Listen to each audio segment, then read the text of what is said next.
This is the Lone Crater YouTube. We hope this video helps. In this video, I will show how to replace a Ford Escape brake light. First, gather your tools.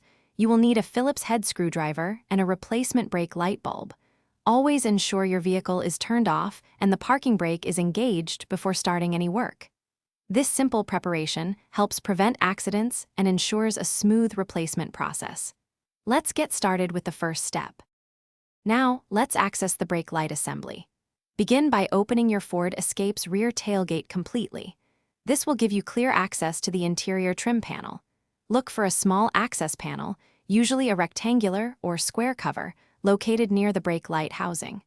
Gently pry this panel open using a flathead screwdriver or a trim removal tool to avoid damaging the plastic.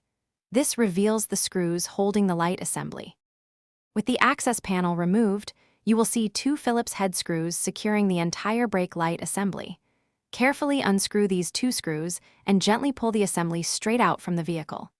Once the assembly is free, twist the bulb socket counterclockwise to release the old bulb. Remove the old bulb and insert your new replacement bulb, then twist the socket clockwise to secure it firmly in place. This ensures a good electrical connection. Before fully reassembling, it's crucial to test your new brake light. Have a friend or family member press the brake pedal while you observe the new light to ensure it illuminates correctly.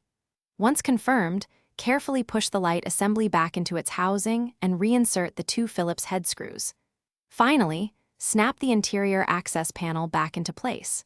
For more great tips and deals, including a book that can truly change how you think about money, check the description below. Thanks for watching. Consider subscribing if we helped you.